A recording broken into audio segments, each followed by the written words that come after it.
in our country without kichele wewe usemi kitu hakuna kitu unasema alafu watu kwa grau ukifika wanakuambia mheshimiwa na kwani leo hakuna chai mtu amehesh leo hakuna chai and then most of the politics in our campuses here in Kenya, I think you guys maybe you have seen that mostly inakuanga it's more dominated by the men.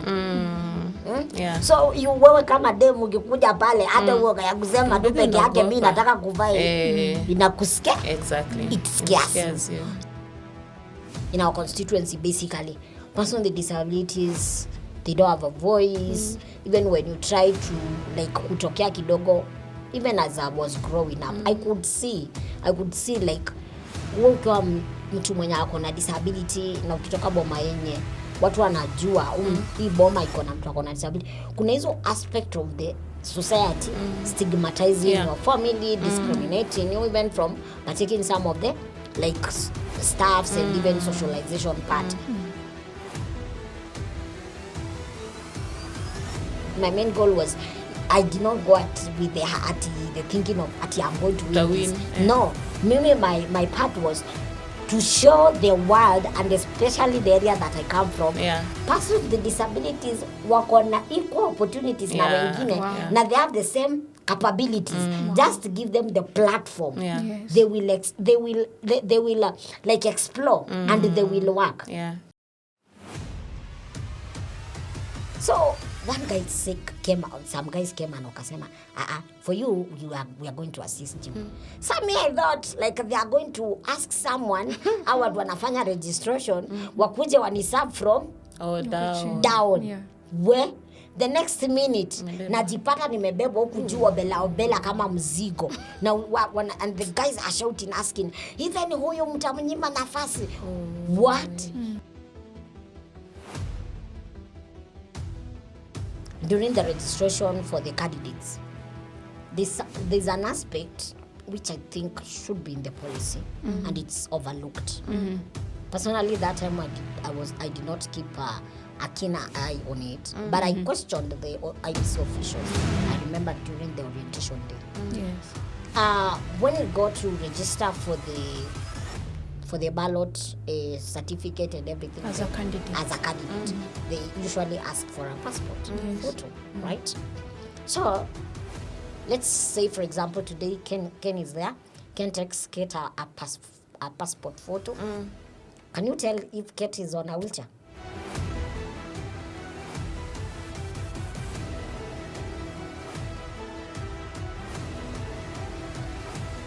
Hi, my name is Judith Juma. And my name is Elizabeth Odundi. Welcome to the State of Her podcast, where we're moving past minimums to real equality. Now, today we have a very important guest.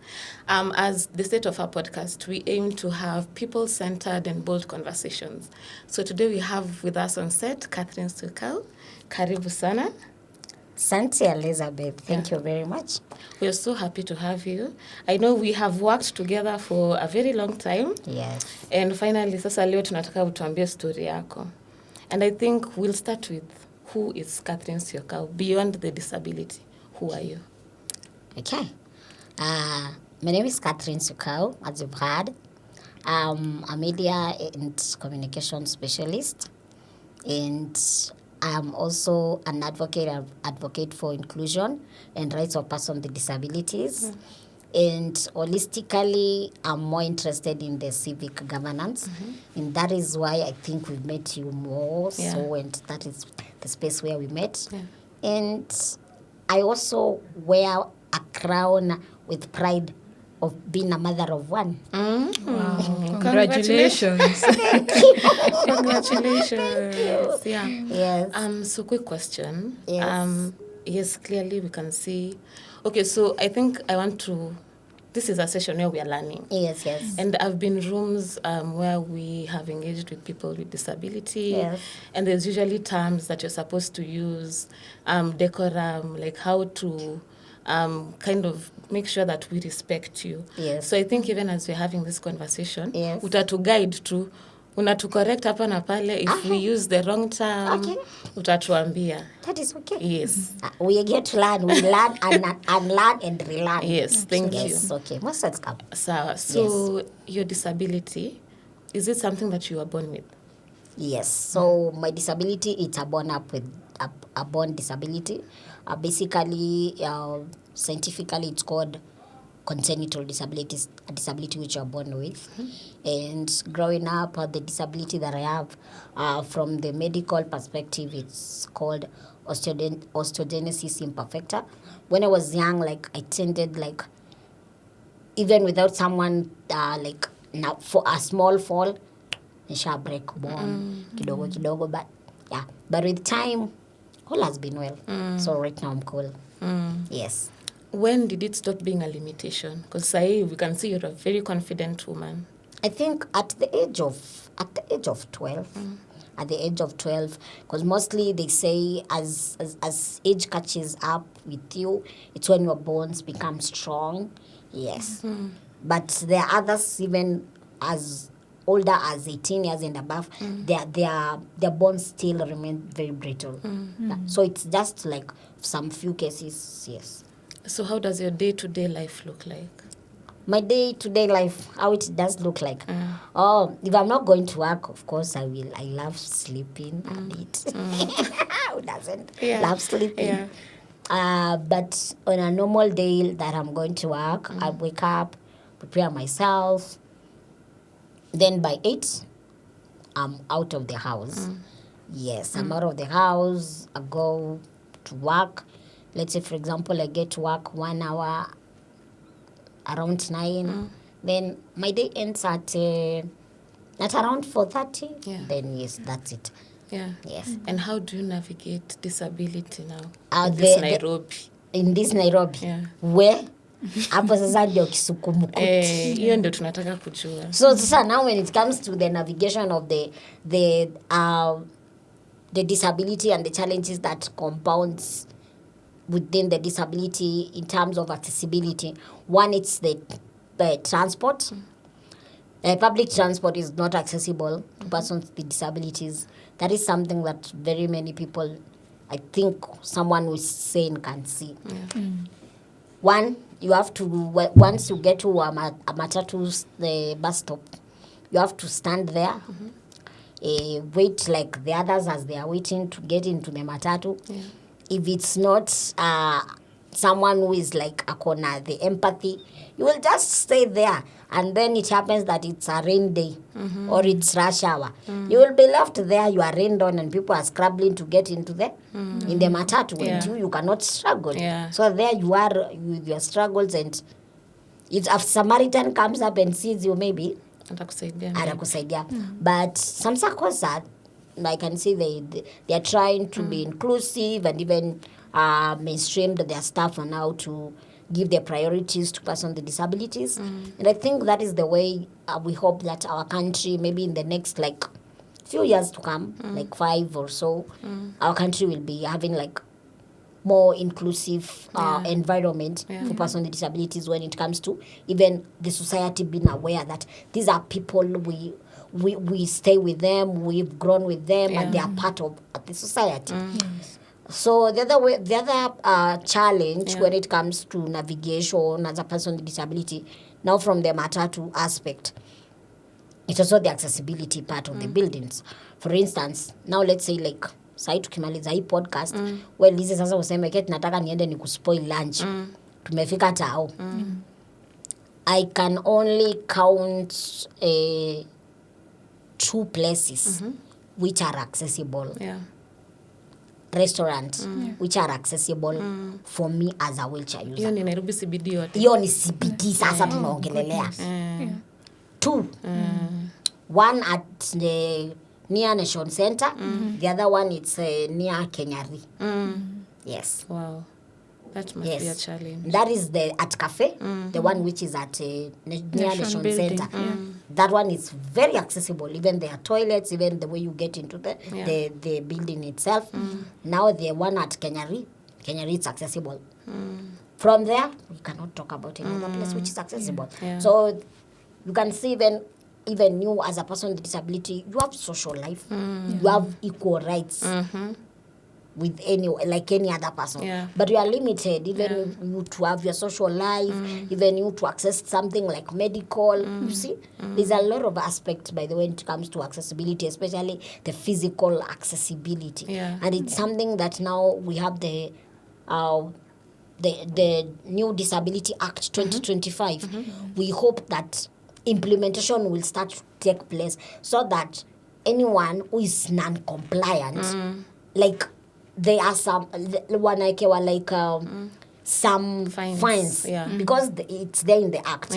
But without implementation, kama sijaona wewe kitu imekukwaza kwa hii kidole yako, siwezi jua. But sasa if Judy says Elizabeth kumbe amedungwa, ataogopa. So what we are requesting right now, it's the implementation of the act, since the laws are stipulated well, so that with that itasaidia hadi to push like equality in terms of accessibility. Yes. Now, looking at what you've said, policies and implementation. Yes. Let's look at now the politics itself. Yes. Ndio sasa uingie parliament and now make the actual changes. Yes. Have you ever vied for any political seats? I have. I have vied for a political seat in 2022. Let me go back a bit. When I was in campus, I was in Kenyatta University.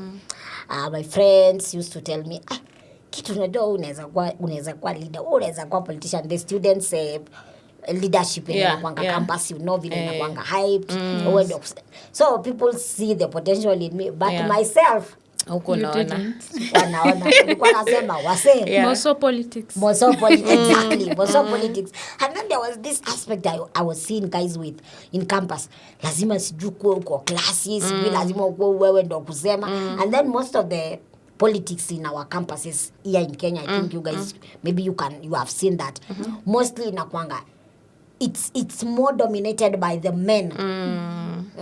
So wewe kama demu ukikuja pale hata uoga ya kusema tu peke yake mimi nataka kuvaa inakusikia. Exactly. It scares you. So me kakwambia let me just push you guys behind the scenes.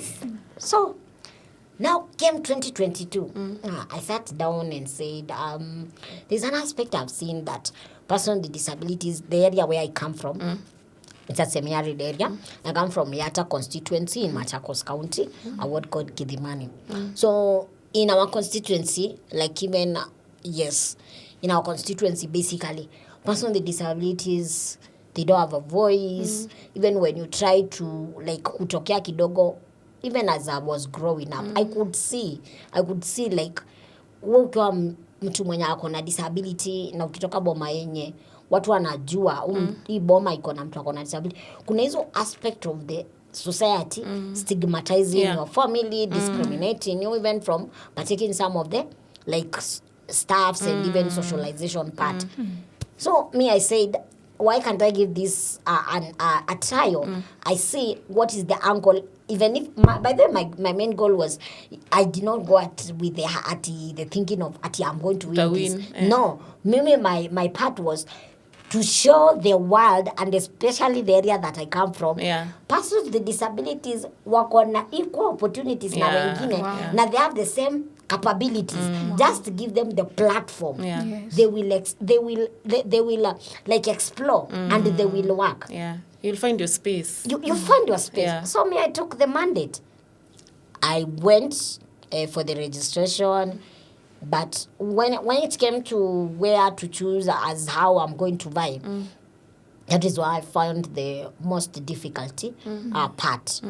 One, I did not want to. The reason I vied as an independent candidate for MCA. Reason being, when it comes to the party registration, yes, as much as they say there's a waiver for persons with disabilities, women, youth, that aspect, that time I was just coming from maternity, and there I am, I don't have a job. So there's that aspect of even affordability for that person with disability, affordability for that young person, affordability for that young woman who wants to be a leader, but they are limited because of the resources of the Yes. registration. Yeah. You see, Yeah. and the all aspect of the campaign period, because the campaign trail, because in our country here, without kichele we usemi kitu Hakuna kitu, hakuna kitu unasema, alafu watu kwa grau ukifika wanakuambia mheshimiwa, na kwani leo hakuna chai? Kwanza mtu amehesh. Mweshi Hivyo. leo hakuna chai. Yes. So me, I just said I'll not like concentrate more on the party. Yeah. Let me give it a trial by going the independent way. Yeah. So I went and I registered as an independent candidate, but I found a lot of problems when I was registering. During that time, the place where we were doing the registration for the independent candidate, it was ICA Lion Primary in Westlands.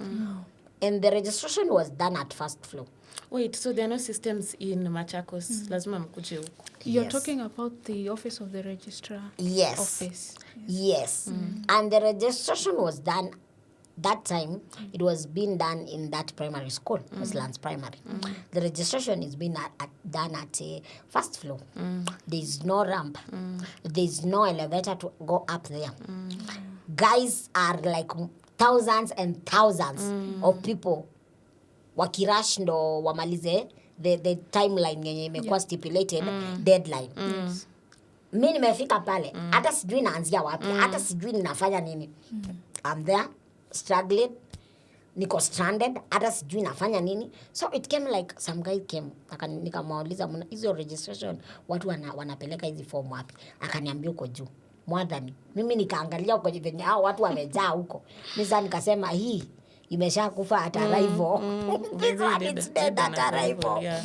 Well, so one guy came out, some guys came and wakasema, for you, we are going to assist you. So me, I thought like they are going to ask someone how watu wanafanya registration, wakuje waniserve from Oh, down. Yeah. We, the next minute najipata nimebebwa huku juu obela kama mzigo na and the guys are shouting asking, even huyu mtamnyima nafasi.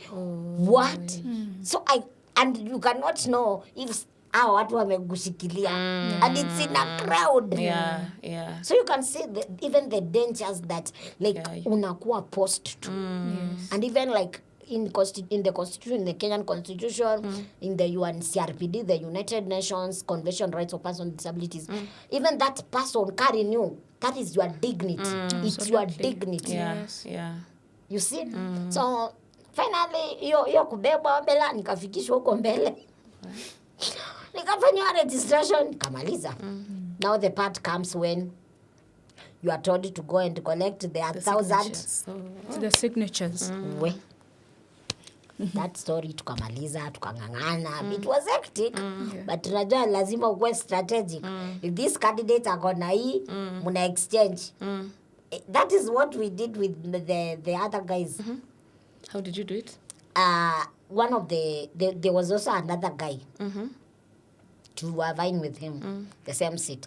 So si ameenda, is able-bodied, he doesn't have a disability. Ameenda amecollect hizo the signs, the signatures, and the IDs, and he's in the same ward but different sub-location. See me, I have mine. We exchanged. What you have, you give. What I have, I give you. Mkasaidiana. Mwenye ujanja lazima. Ila ifuwezi survive bila ujanja. So that one happened. Tukamaliza hiyo story registration, tukaenda sasa for the orientation. Everything now was good. We cleared with IBC. And now it's time there now. Masa campaign. Hit the ground. Sasa mimi Kate, sina gari. Sasa stress inaanza kuchapa. Now I told my family, you guys, mnajua sasa mlimeingia sasa kwa mwanasiasa sasa. Na kwanza walisikia aje hata vile unasema ulionyesha familia yako? What was the reaction? Yes. For them they were yes. Go for it. Oh, wow. Go for it. We know you are capable. We know you. Tunajua unaweza. When you say your family, do you mean your parents or your spouse? My family. Apparently, I only have a dad. So my dad, my other extended families, my cousins, my brothers, my uncles, like my grandparents. Okay. Everyone was supporting. and even like my friends like Kate, we forged for you and Plus, au pia ndo anakupatia pesa. Okay. they were my sponsors. Without them, I was The nobody. village is the sponsor. They were my sponsors. Yeah. Okay. Yes. So for them, they gave me 100% support. And now there came the time. Now we are going to the campaign. The campaign now period came. Tunaenda campaign, tunachapa campaign. So the best place yenye I found like it's more like accessible and it's not like ina shida sana. It's when like you just go within your locality. Hizi zenye ziko karibu like kama sasa unajua leo hii chama hii kikundi cha wamama wanapatana hapo unajua tu hata usio mbali uko na kalenda ya hizo vikundi zote uko na hiyo schedule yote. So at least hapo tu unaenda tu unajua leo nazunguka hapa within. So you save something. Now the problem came when you are going to another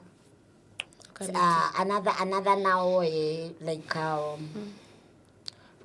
you it's just in the same ward but an extra place and the place like you cannot be able to access because I have a wheelchair. My other competitors for them they can ride on a motorbike. Wao wanapanda pikipiki vizuri. Mimi hiyo pikipiki nitaweka wapi na wheelchair yangu nitaweka wapi? So that is where like the most of the problem was coming from. And even now umeenda like for burial hizo mafunction you're given a platform. The platform was there, by the way. I was given a platform. I talk, they talk, and kila mtu anauza sera yake.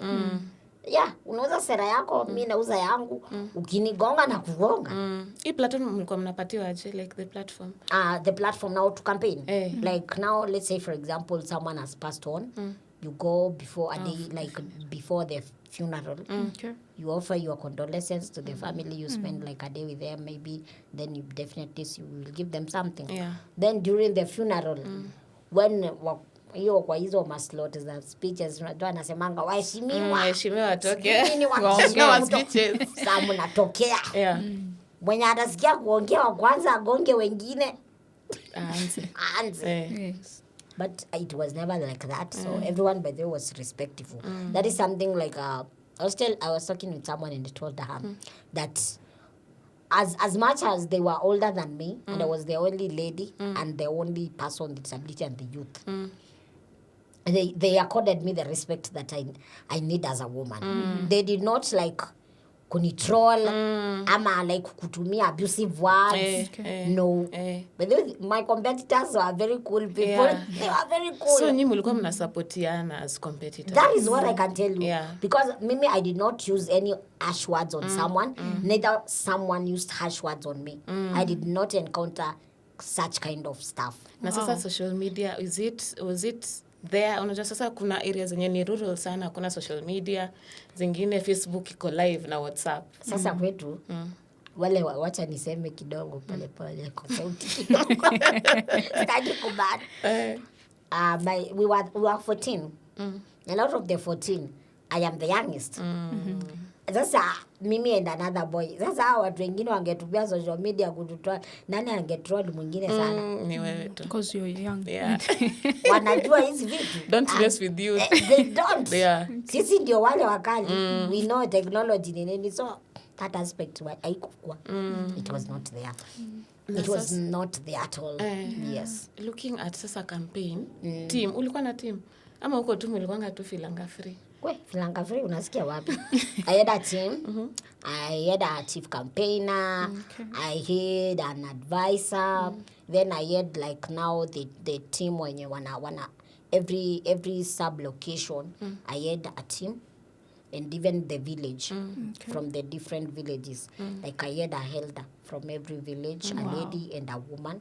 So they are the one who could communicate to me and tell me and even wanauza sera yangu huko kwa watu. Yes, and even I had the support of the young people. Like nilikuwa na representative and even in the church. In every like church I'm a Catholic. So basically most uko nyumbani sasa ile yenye natoka wengi wao ni wa Catholic. So hadi unapata in this church I have a leader who is like ako in support of me. Church ingine niko na leader mwenye ako in support of me. Hivyo. So like I had your strategy. Yes. And I'm so sad because my chief campaigner passed on. I'm going to bury mjuzi kesho kutwa. Pole sana. Thank you. I'm so sorry for that. Thank you. Yeah, that must be. Your story is quite touching, especially to learn about your journey. Yeah. And a unique thing I have observed is that from your perspective and in your region, social media and digital violence was not an issue, which is good compared to the many other candidates. Yeah. And the way Kenya as a country, we are very digital. Sana. You Hapo know, we are tunakuanga very namba moja. digital. Yeah. And vying against 14 candidates, what was your position? Which position did you get out of Okay. the 14? Out of the 14, I was number 4. Okay. Oh, Out you of did the very 14. well. Yes, and mind you, there are some areas. I think I went days before the campaign because the terrain of the places, like there are some areas I did not repeat to go.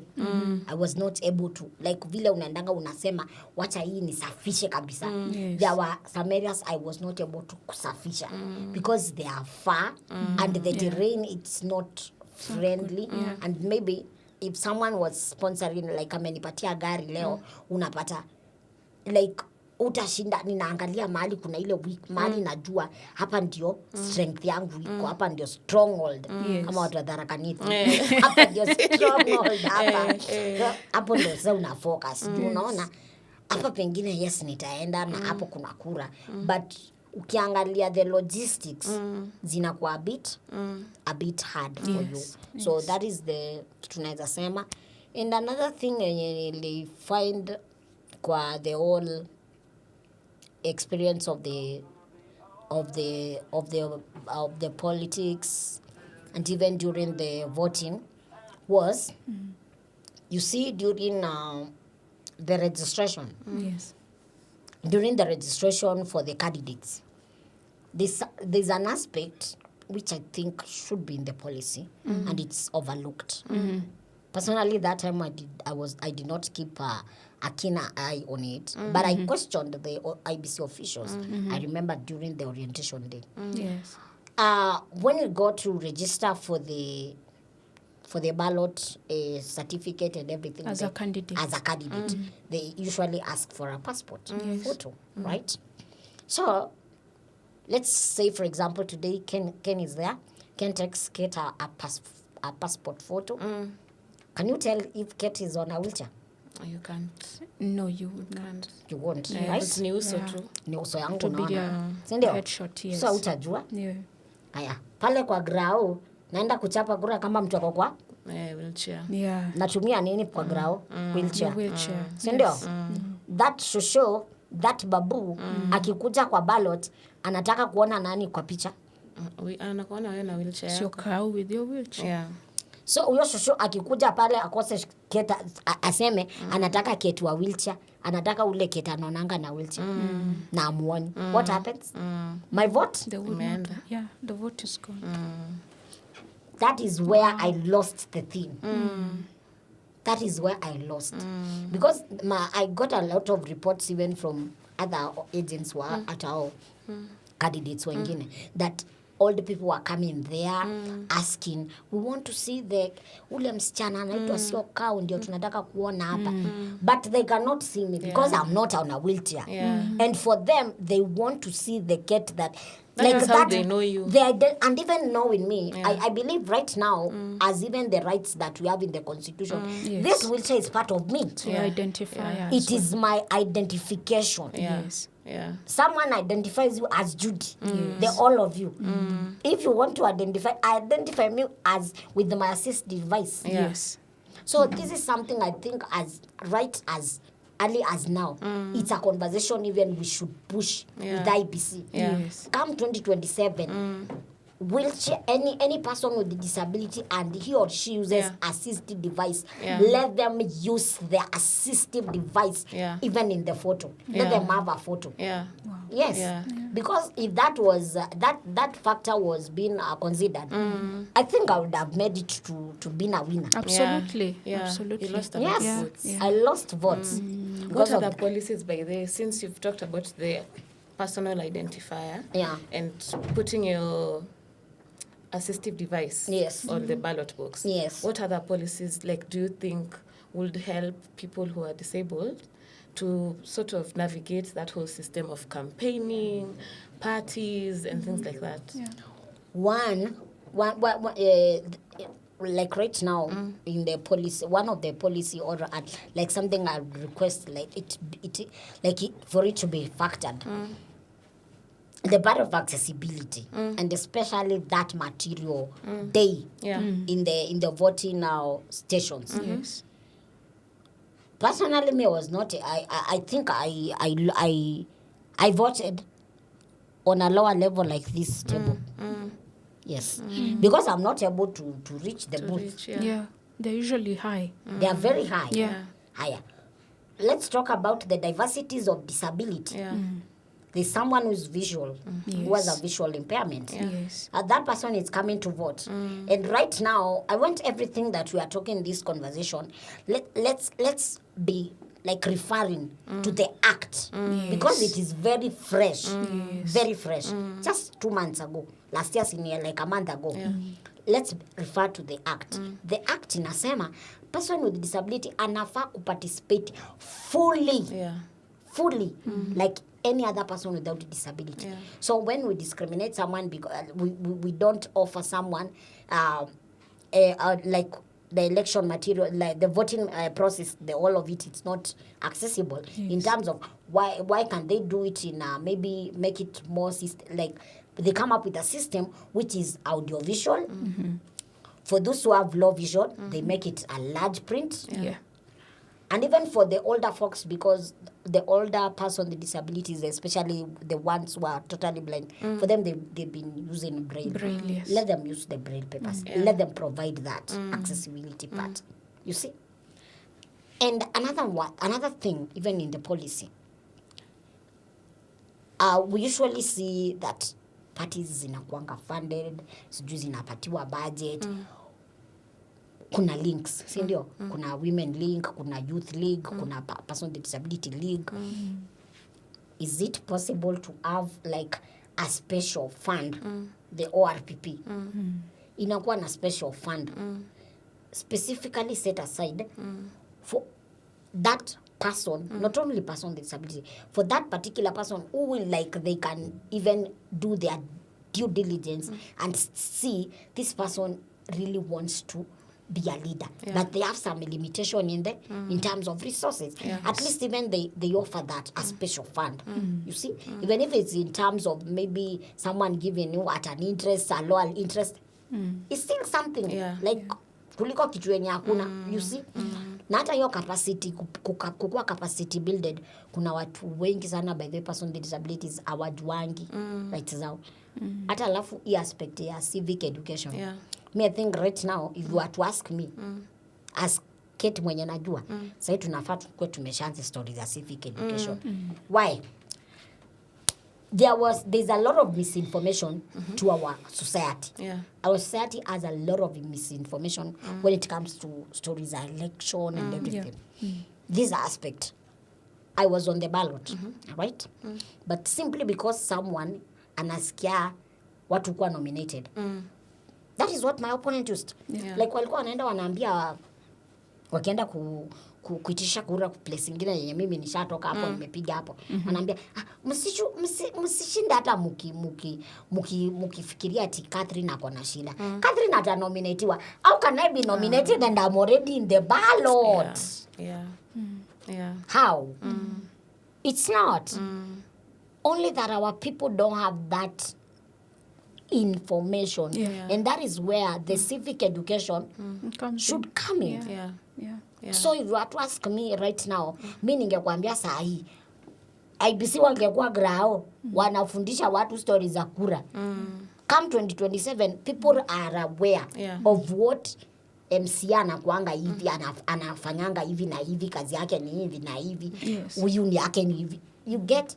Because I believe we are in the 21st century for God's sake.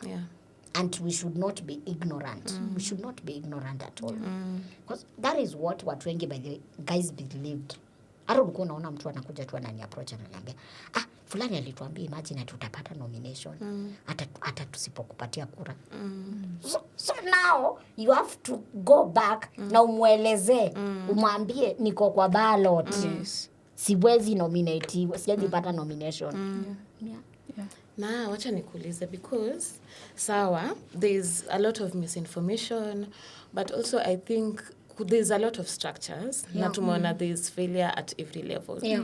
Now I wonder, sasa, for persons with disabilities, I'm sure there are leagues, there are maybe societies, like maybe educators on what is there, and maybe how can they push for more. Because honestly, we have a constitution 2010. You have rights in that constitution. There are people who are supposed to be pushing for this. Implementation has happened because people are not pushing, and people know, like, Kubai wanajua tu, watu wamenyamaza, so tunyamazeni wote. So what systems, structures, tunaelekea 2027, which are there? Right now, I think I said about now that we have the Act 2025. Like, we have the umbrella body for persons with disability. Now, the ones which is for the government, the National Council, persons with disabilities, that is just for the government now to, it's the national body for persons with disability, registers, everything. But now the umbrella body for the civil societies of persons with disabilities or organizations of persons with disabilities, it's called United Disabled Persons of Kenya, UDPK in short. So UDPK, it's within one of their mandate, it's to advocate fully participation of persons with disabilities, and even they've been in the forefront for pushing the PWD the Person with Disabilities Act for it to actualize, and that's when it actualized.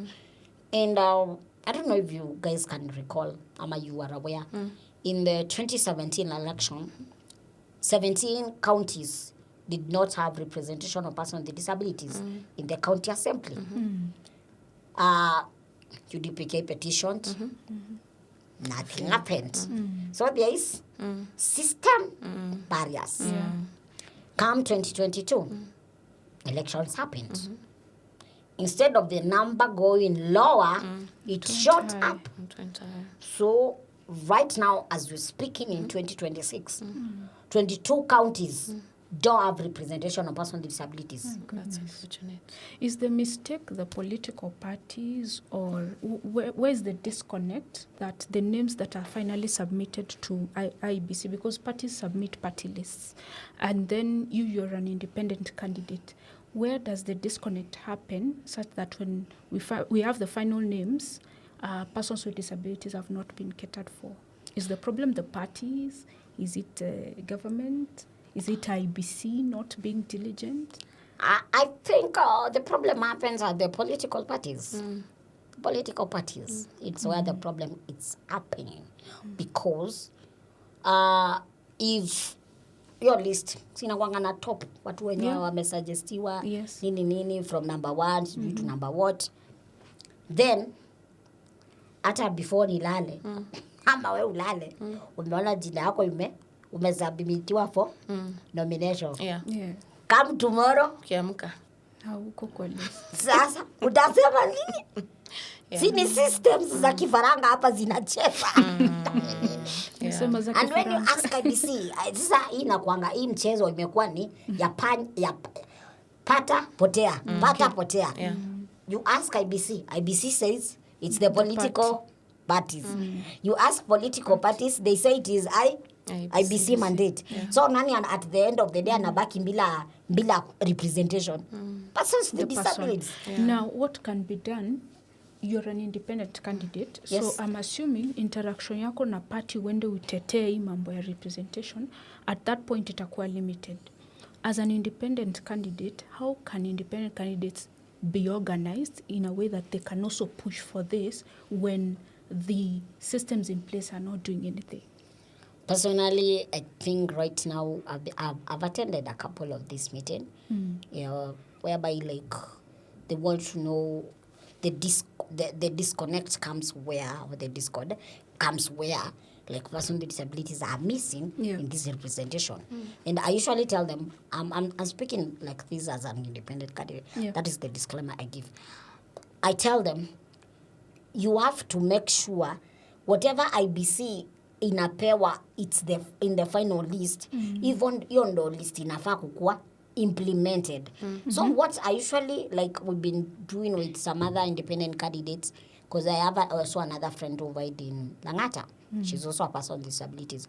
We're trying to work together with the Organization of Persons with Disabilities together with the CMD. I think you know CMD. Yeah. Center of Multi-Party Democracy. Democracy. Yeah, CMD has done a lot of capacity building to persons with disabilities in terms of even them knowing their rights and even how they can be part of these leagues and even how they can make their own movement right now to where their grievances where there's no representation. So I see in my own view, come 2027, I think persons with disabilities right now, they have another angle when it comes to a representation in the political space. Because right now people are much aware of where the miss imekuwa. Yeah, the miss Makmari imekuwa. So I think because of that, your capacity building and it's a conversation which like unaongea bila kuogopa. Like to speak. So we've been in talks with CMD through KEDIPA. KEDIPA, it's the Kenya Disability Parliamentarian Association. It's for the parliamentarians who are in parliament and they have disability. Nadi, like if you are hata wewe kama wewe Liz na una disability but you advocate for disability inclusion, you can become part of KEDIPA. Yes, so those are the organizations zenye zimekuwa zikipushia agenda because it's clearly seen. And unaona hata ikipushiwa through petitions, it's not being actualized. Yeah. But that is such a good step to know that people are not just relying on political parties. Yes. And the IBC, there are so many angles we can navigate so long as we're within the rubric of the Constitution. Yes. Yeah, because political rights are for everyone, whether you're in a party or whether not. you're in Exactly. You are a Kenyan citizen. You belong to this country. Your rights are your rights. My rights, I have my rights. She has her rights. Everyone has her rights. Whether you want to be in a political party or not. Yes. Now, as a woman with disability, do you feel like it's double jeopardy? Like sasa wewe ni mwanamke na pia uko na disability, so na feel ni kama discrimination ni mara mbili ama it's just the same? Hapo ni mara mbili hata ni mara tatu. We call it intersectionality. That intersectionality part. I'm a woman first, a person with disability, and a young person. Yes. So due to my geographical, even an aspect of the geographical area where I come from, that one even jeopardizes me. How do I navigate the place that I come from? This is a rural, arid, semi-arid place. You cannot, the opportunities which I can get from Nairobi are not the same opportunities that I can get back there. Even as a young woman with disability, when navigating this all space of leadership, there's a lot of patriarchal stuff. The patriarchal stuff, it's there. And more double for me. I remember during campaign period, my opponents were asking, msichana ni mdogo sana, hata hajaolewa. Sasa tutakuwa tunaenda kumwona kwa baba yake. So I tend to wonder, and I even ask myself, who said that marriage is it's a goal? Something to esteem. Exactly. Yani inakusimua ukwe leadership, ukwe leader. I don't think. In my own opinion, I don't think like if someone is married or not, like at that itasa nisisimua ati nikuje niseme mimi naogopa sijaolewa sitakuwa leader. That's a cultural issue. It is a patriarch stuff. Patriarchy. Na bado ukiolewa utaambiwa ukiingia siasa utaacha bwana. Exactly. Ama bwana atakuwa anapigiwa simu anaulizwa, wewe unajua bibi yako ako nje anapiga siasa ama ako mahali na ni uongo. You see? So there's a lot of a lot of jeopardies, like even as a young person with disabilities. Haya, kuna watu wengi like wanakuanga na vitu huko. Like for me, I did not encounter that. But there are someone like kutapata is a person with disability and is a woman. Then like even the way unapata tumeenda ground na Lizzie. Mimi have a disability, si ndio? Lizzie doesn't have a disability. Ni yote ya campaign tumeitwa hapo, si party leader amekuja. So tunaenda kutushine. To shine. Dais imewekwa, you see? Dais imetengenezwa iko hapo. Yes. Lizzie atapanda kwa dais. Si ndio? Na Lizzie atashine pale, shine. Na mimi get na wave huko, naonyeshane mapro huko. Mimi nitakuwa wapi? Hiyo dais si accessible. Mimi nitakuwa wapi? Hapa chini. Alafu ninaambiwa niongelelee kutoka wapi? Hapo chini. Yeah.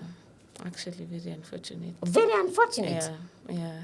And even in terms of even hata ku access financial aids or stuff, you'll find that as a person with a disability, maybe we go to the same we just go to a bank, let's say for example, or a credit facility, and I'm with you, Judy. Yes. And I tell the creditor that, hi, I'm here, I want to get some loan. Is it possible? And you are there, you also want the same loan. Who will be given the first priority? In your own perspective, Judy. Wewe unaona ni nani atakuwa on higher chances ya kupewa? Higher chances would be risk ni less na Judy, si ndio? Juu atasema Judy atatafuta vile atalipa hiyo loan, juu ako able-bodied. Mimi naweza potea, mimi siwezi, nitashindwa kulipa hiyo loan. But it is because of the attitude of seeing the discrimination, your perception, the disability, because I have a disability. You see? So na sasa in the what is it called, the PWD space, yes, kuna kwanga na discrimination pia nyinyi wenyewe kwa wenyewe?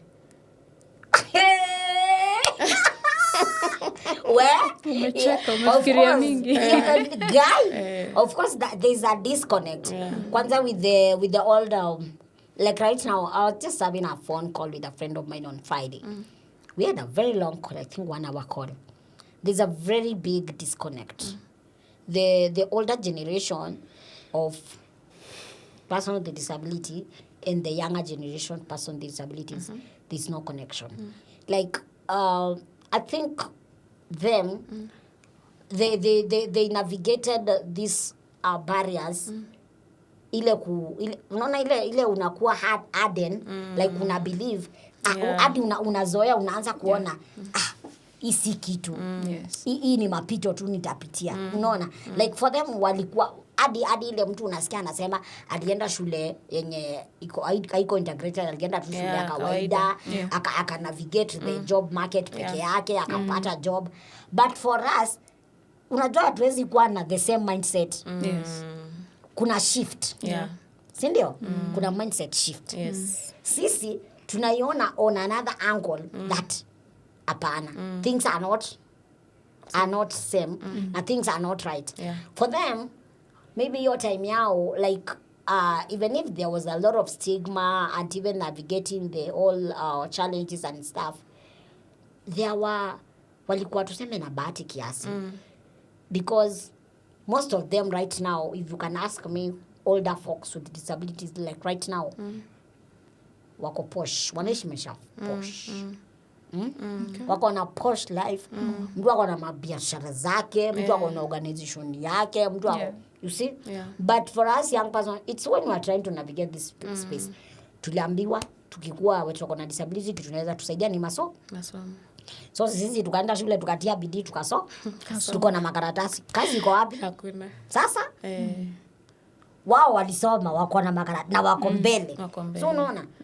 So sasa ukileta huyo mtu older folk na huyu mtu young, hatuwezi reason the same. Kweli. Kuna venye tutavari in different nini. Sababu kuna vile mimi life imenichallenge more kuliko huyo mtu. Yeah. So una get your aspect. Yeah. Now, 2027.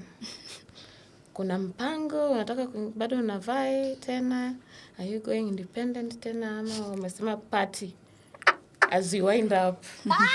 For 2027, I think for 2027, I learned a lot. You know, when you leap a bit, you go back, you evaluate yourself, Yes. and you see where did I miss the mark? Yes. Where is the dot that I missed? So in 2027, like right now, but I won't disclose. Right now, I'm in a political party. Sitaki kupigwa vita mimi. I'm in a political party right now. So come 2027, I'm prepared. I'll go to the ballot. I'll go back to the ballot as a leader in a political party. Okay. So I want to be elected on a political party so that I build that rapport that person with disabilities, we don't want these stories of nomination. Yeah. Because that is what most people think. When they hear a person with disability wants to run for an office, mtu anakimbia na karibu avunjike akikuja kukuambia fulani si mnakuanga na nomination. Kwa nini unataka kuvai? I am aware my friend. Najua nomination inakuanga. Wacha kierere. I know hiko. But I want to be on the same, to participate fully and equal with others. Yes. Yeah. So that is what I want to do, and even to showcase the world. Because by the way, for that 2022 challenge of going to the ballot, at least it has given me opportunities. Yeah. I've been able to see some other aspect I was not able to see that time back. I've also been able to be part of the some of academies, like academics, in terms of fellowships, leadership. leadership spaces for young women like you went. I've been to South Africa, I've been to Sri Lanka. Only because someone saw, this one has a potential. So, usikae hapo ukingoja ati nangoja nomination, utangoja. What seat are you going for? I'm just going for the MCS seat. I'm just going back for the MCS seat. Yes. So now I want to tell my incumbent to be ready. Yes. It's going to be tougher.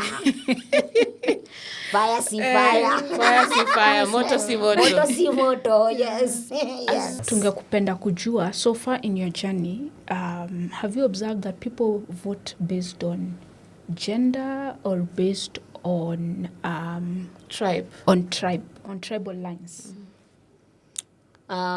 One thing I have observed with the elections and even histories of politics, it's more oftenly people tend to lay on the gender aspect first. That there's a gender aspect that when it's a woman anaonekana atakuwa na some limitation, like atakuwa na hizo capabilities za kudeliver as a leader. And even I think right now with the trending, it may happen with the previous elections zenye zimekuwa even in the Eastern Africa. Like I think it's only one country like in East Africa right now nye may elect a lead, a woman, yes. But hapa Kenya uniambie eti us kubelieve a woman anaweza kuwa kiongozi. Ni tricky. Wanawake wenyewe kwanza wataamuka wanapinga. Mimi napinga nasema Judy sitaki sioni nyinyi mnaona Judy anaweza. But it's I don't think like that is something that people should really be biased on because of the gender. Because me, in my own view, if you ask me, hata kwa boma, in absence of a man and a woman, it's the only person there, kuna kwanga kumenyoroka. Kumenyoroka. Na kuna vitu zenye you will not condone as a woman being a leader. Because uko na hiyo aspect ya like you can even multitask. So you being a leader, unaweza kuwa like hata una put your country at a better place, and even kama ni county yako ama like ward, irrespective of the position that you are given. Yes. But now ikikuja ni hizi tops positions, pia tribal bana inakuanga tricky. Which is, me naona like right now, it's something that this generation of ours, which is a young generation, something that we should put away. Yeah. Like tunakuwa na hiyo aspect ya kuona this is a fellow Kenyan, this is a fellow African. So long as this person has the goodwill of the people, let's give him or her an opportunity to be our leader. Hata nikikuja huko Kisumu, nimeolewa huko, mtu akuja wanze Elizabeth wanze Kisumu nayo kusema utarudishwa. unasikia ama juko Kiambu wanze kusema Mwikaba unaona, you see now that aspect. So hizo ziko tribal, gender, it's there. Sometimes they intersect. Intersection. Kuna hiyo intersectionality part. Yes. Na pia Tanzania wajatusaidia sasa. We huko au mandugu zetu we atuongee hiyo story. Na mimi sina lawyer, mimi sina wakili. Nataka kubebwa juu. Sina wakili. I believe in Gen Z play a bigger role in the coming election now that they've seen the impact of them not choosing leaders. They've seen it first hand. Kwa sababu 2022 election majenzi wengi hawakuvote. Hata mtu ana mzazi wako anakulazimisha, anakuamsha uende ukavote, unamuuliza kwa nini uende kupanga hiyo line yote nini. But right now with the awareness yenye wao wenyewe wamecreate na wakaona change ni wao. Mi naona wata make impact na watatokea ku make the decision for choosing a leader mwenye wana believe in him or her. Yes. As the last question, mwanamke mwenye anakuona sai, a woman who's a youth, a person with disability and wants to vie for any political seat anywhere. And a mother. If you are there, a young woman, a youth, and a person with disability, I want to tell you this. Never let like something stop you from doing what you believe like you were destined for. Nilikuwa na hiyo kama ningetoa hiyo uoga nilikuanga nayo campus, niseme wacha sasa nikuwe campus ningare nikuwe kiongozi. Who knows, maybe ningekuwa CS leo. By then na ni kweli. Ni kweli. Yes. So it's the fear that when to stop us from actualizing our visions and our dreams. So as a young woman there you are, usiogope. Whether uko na kichele, whether uko na bwana, whether uko na mtoto, ingia grao. Uza sera. Ambia watu utawafanyia nini kitu ya maana. By the way, one thing I've learned with Kenyans and even our society, it's give people facts. Tell them the impact that you are going to do to them. Because watu wamechoka na hizi stories za kushinda wakidishiwa to so and so.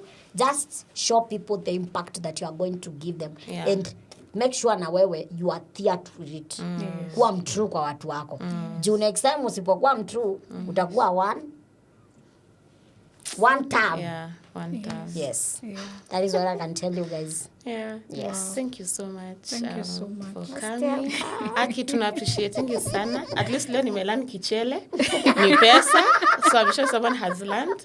Judy, over to you. Please wrap it up for us. Well, first of all, Catherine, I just want to give you your flowers. You have a very positive outlook of life and the journey that you've had as a woman in politics, as a mother, and as a young person who navigated that space in the best way you knew how. We give you your flowers from the State of Our podcast. Thank you so much for being a guest for today. Thank you so much, viewer. This has been a wonderful episode. Don't forget to like, subscribe, and share our episode. See you in the next one. Bye. Bye. Awesome.